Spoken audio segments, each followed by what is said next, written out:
तो आज की इस वीडियो में हम इंग्लिश ग्रामर में कुछ ऐसे वर्ड्स को, कुछ ऐसी हेल्पिंग वर्ब को देखेंगे जो कि हमारी स्पोकन इंग्लिश के लिए बहुत ही ज़्यादा इंपॉर्टेंट हैं। तो चलिए वीडियो को स्टार्ट करते हैं। तो देखिए, सबसे पहले हम देखेंगे शुड बी के बारे में। देखिए, शुड बी एक ऐसा मॉडल वर्ब है जो कि आपको तब यूज करना है जब आप किसी को कुछ सलाह दे रहे हैं, किसी को कुछ राय दे रहे हैं, या फिर आप किसी से कोई राय लेते हैं, किसी से कोई सलाह लेते हैं कि किसी को कहीं पर होना चाहिए या किसी को कहीं पर कुछ कर रहा होना चाहिए। तो इन दोनों ही सेंसेस में आप शुड बी का इस्तेमाल करते हैं। और ये जो बात है ना, ये प्रेजेंट को लेकर होती है कि भाई आप किसी से बोलते हैं ना, भाई तुम्हें तो वहां होना चाहिए, तुम्हें तो उस काम को कर रहा होना चाहिए, तुम यहां पर क्या कर रहे हो, है ना।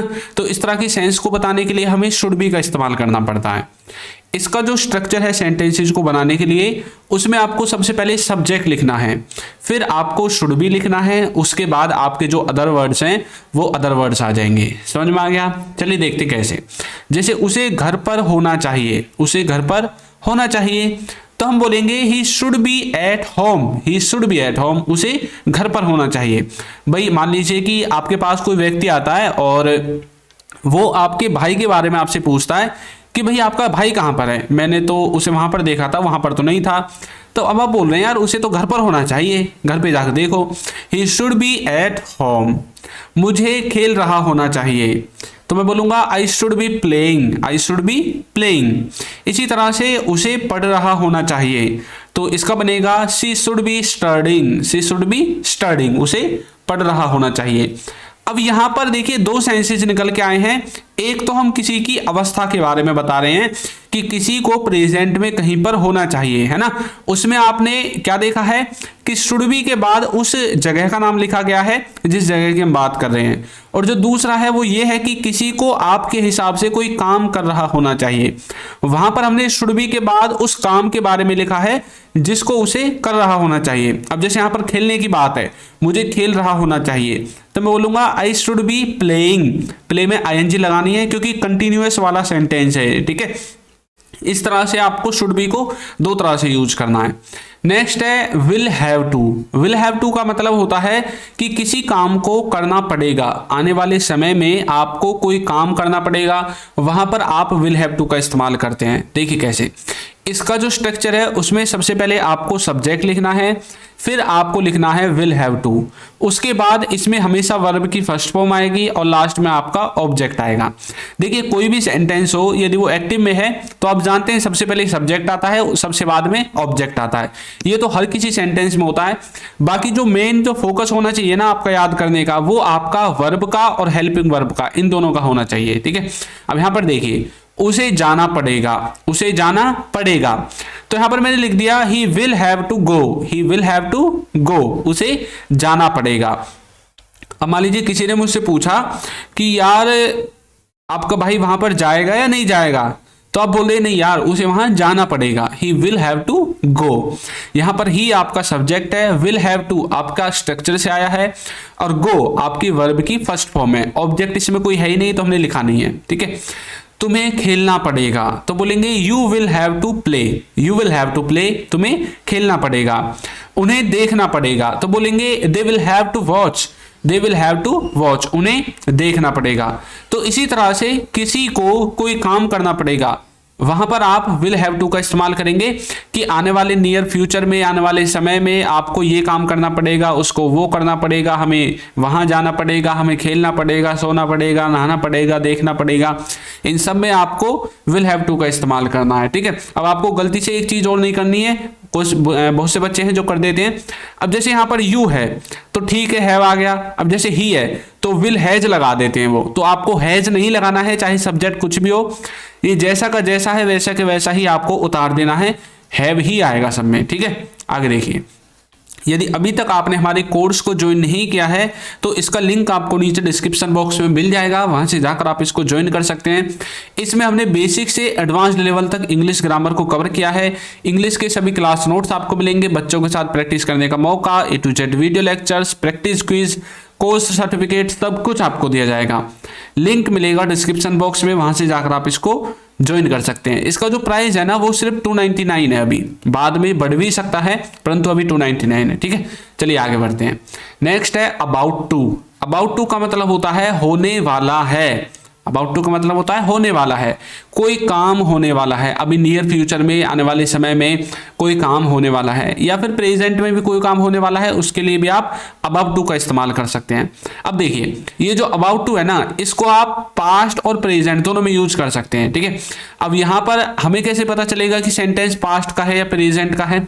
तो इसका स्ट्रक्चर देखिए, स्ट्रक्चर में सबसे पहले सब्जेक्ट है, फिर इज, एम, आर और वाज वर लिखा हुआ है। तो आपको यदि सेंटेंस प्रेजेंट में है तो आपको इज, एम, आर में से लिखना है, यदि आपका सेंटेंस पास्ट में है तो वाज वर में से लिखना है, ठीक है। अब यहां पर होने वाला है की जगह बन जाएगा पास्ट में होने वाला था, या फिर होने वाले थे, इस तरह से। लास्ट में आपको अबाउट टू लिखना है और इसके बाद वर्ब की पहली फॉर्म यानी कि फर्स्ट फॉर्म लगानी है और फिर ऑब्जेक्ट आएगा। देखिए वह आने वाला है तो बोलेंगे he is about to come, he is about to come, वह आने वाला है। नेक्स्ट है तुम सोने वाले थे तो बोलेंगे you were about to sleep, you were about to sleep, तुम सोने वाले थे। हम देखने वाले हैं तो बोलेंगे we are about to watch, we are about to watch, हम देखने वाले हैं। तो कोई किसी काम को करने वाला है प्रेजेंट में तो इज, एम, आर में से हमने लिखा है, कोई किसी काम को करने वाला था पास्ट में, जैसे यहां पर देखिए तुम सोने वाले थे, ये पास्ट का है, तो हमें वाज वर्ब में से हेल्पिंग वर्ब लिखनी है, ठीक है। आपको कंटिन्यूअस टेंस तो आता ही होगा ना, इज, एम, आर का इस्तेमाल प्रेजेंट में करते हैं, वाज वर्ब का इस्तेमाल पास्ट में करते हैं, ठीक है। इस तरह से आपको इसे समझना है। नेक्स्ट है हैविंग टू। हैविंग टू का मतलब होता है कि काम को करना पड़ रहा है, किसी को किसी काम को करना पड़ रहा है। अब जैसे आप बोलते हैं ना यार मुझे तो ना कपड़े धोने पड़ रहे हैं, मुझे तो खाना बनाना पड़ रहा है, मुझे तो सोना पड़ रहा है, किसी को कुछ करना पड़ रहा है, उसका मन नहीं है उस काम को करने का, लेकिन फिर भी फोर्सली बोल दो या फिर कैसे भी करके मजबूरी है उसकी, भाई उसको वो काम करना पड़ रहा है, ठीक है। अब यहां पर जो इसका स्ट्रक्चर होगा वो उसी की तरह होगा जैसा अभी हमने पीछे अबाउट टू का देखा था। अबाउट टू में हमने क्या देखा था कि उसको प्रेजेंट और पास्ट दोनों में यूज कर रहे थे, इसी तरह से इसको भी प्रेजेंट और पास्ट दोनों में यूज कर सकते हैं। तो प्रेजेंट में इज, एम, आर लगेगा और पास्ट में वाज वर लगेगा। जब पास्ट की बारी आएगी तो बनेगा करना पड़ रहा था, और प्रेजेंट में है ही करना पड़ रहा है, ठीक है। उसके बाद आपको हैविंग टू लिखना है, वर्ब की फर्स्ट फॉर्म लिखनी है और फिर आपको ऑब्जेक्ट लिखना है। देखिए कैसे, मुझे देखना पड़ रहा है, मुझे देखना पड़ रहा है तो बोलेंगे I am having to watch. अब मान लीजिए कोई मूवी है, कोई सीरियल है जो आपको अच्छा नहीं लगता है और फिर भी आपको मजबूरन वो देखना ही पड़ रहा है, भाई आपकी मजबूरी है वो देखना, क्योंकि बोला है घर वालों ने, ठीक है। तो I am having to watch. तो कई बार ऐसा होता है ना कि भाई आपको कोई मूवी पसंद नहीं आती, कोई सीरियल पसंद नहीं आता है, लेकिन आपके घर वाले सारे मिलकर उसे ही देख रहे हैं, तो आपकी मजबूरी बन जाती है, आप बीच में अपनी चला तो सकते हैं नहीं, तो आपको वो देखना पड़ेगा, है ना। तो I am having to watch. उसे पढ़ना पड़ रहा था तो बोलेंगे he was having to study, he was having to study, उसे पढ़ना पड़ रहा था। उन्हें खाना पड़ रहा है तो बोलेंगे he is having to eat, he is having to eat, उसे पढ़ना या फिर खाना या फिर देखना या फिर सोना, जो भी बात है उन सब के लिए आप हैविंग टू का यूज कर सकते हैं। पास्ट में वाज वर, प्रेजेंट में इज, एम, आर का इस्तेमाल करना है। समझ में आ गया? चलिए नेक्स्ट देखते हैं। नेक्स्ट है हैज हैव। देखिए हैज हैव एक ऐसा टॉपिक है जो बहुत ही ज्यादा इंपॉर्टेंट है। यदि आपने हैज हैव को नहीं समझा ना तो पूरी इंग्लिश में कंफ्यूज ही होते रहोगे, भाई ये कैसे आ गया वो कैसे आ गया, है ना। क्योंकि ये आपको ये हैज तो चलो नहीं मिलेगा इतना, लेकिन हैव तो आपको बहुत जगह पर मिलेगा, कभी मॉडल्स के साथ मिलेगा, कभी कहीं पर मिलेगा, कभी कहीं पर मिलेगा। तो यहाँ पर लिखा हुआ है सिंपल प्रेजेंट। ऐसा क्यों लिखा हुआ है? क्योंकि इसको हम सिंपल प्रेजेंट में यूज करते हैं और इसका जो स्ट्रक्चर है सिंपल प्रेजेंट के लिए वो ये रहेगा, सबसे पहले सब्जेक्ट, फिर हैज हैव और लास्ट में ऑब्जेक्ट। इसको हम टेंसेज में भी यूज करते हैं, वहां पर आपको वर्ब की थर्ड फॉर्म इसके साथ मिलेगी, है ना। यहां पर इसका मतलब है कि किसी के पास कुछ है, किसी के पास कोई वस्तु है, प्रेजेंट में किसी के पास कोई वस्तु है। कई बार आप बोलते हैं ना जैसे मेरे पास कार है तो बोलोगे आई हैव ए कार। आपके पास पैसे हैं तो बोलोगे यू हैव मनी। उसके पास लैपटॉप है तो बोलेंगे ही हैज अ लैपटॉप, ठीक है। अब कुछ बच्चे सोच रहे होंगे सर आपने ये तो बता दिया, ये तो बता दो हैज और हैव किसके साथ यूज होंगे।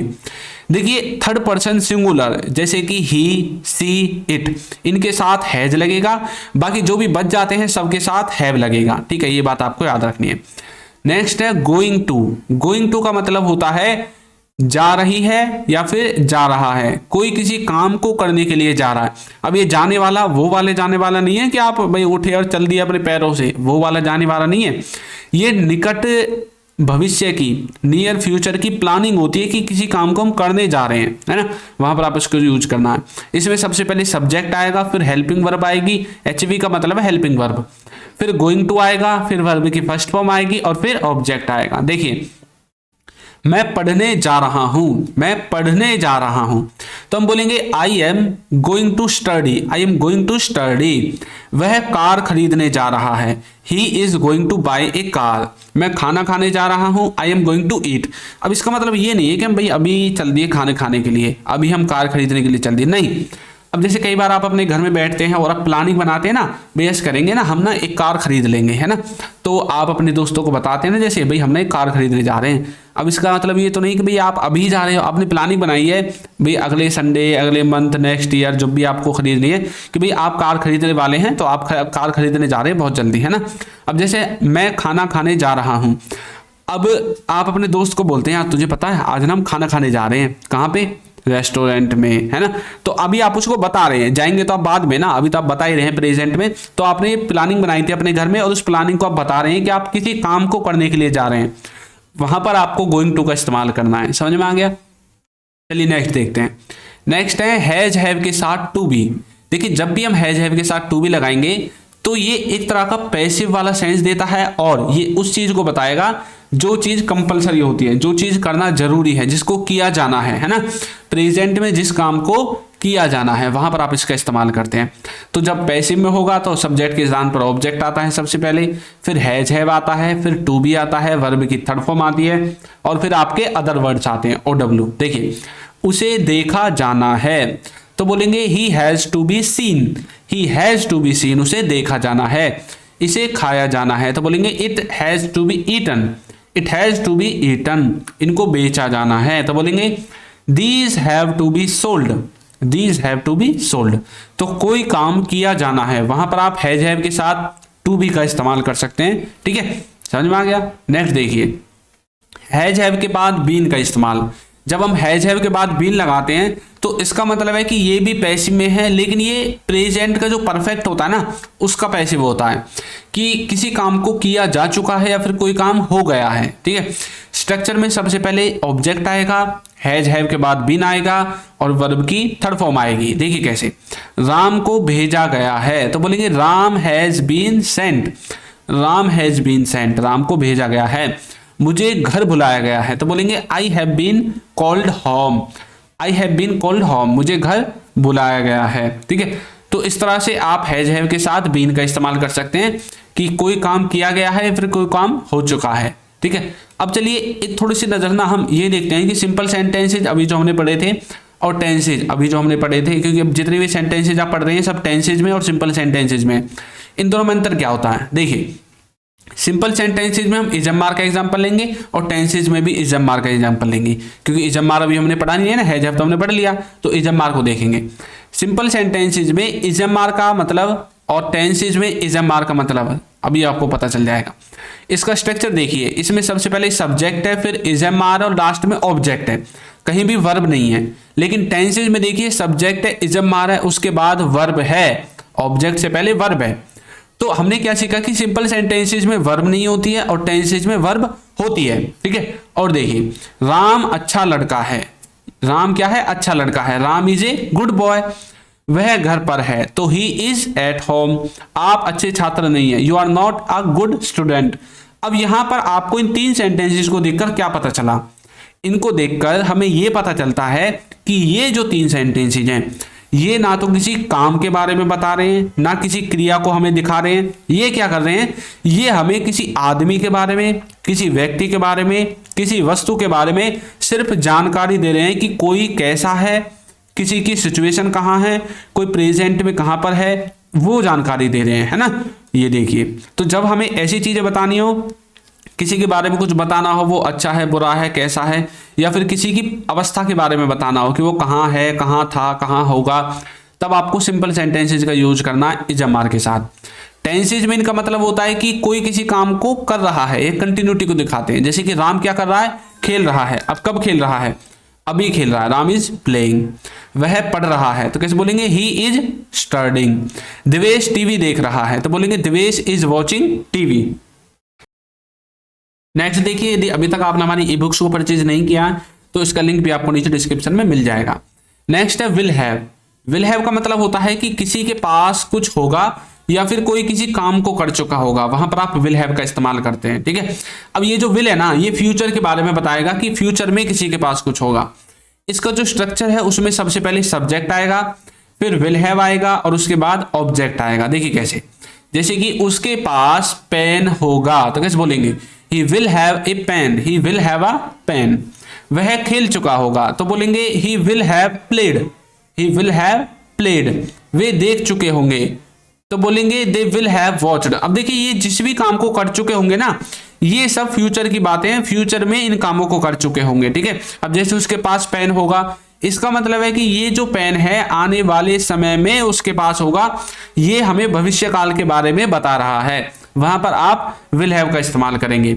इसी तरह से शुड हैव है।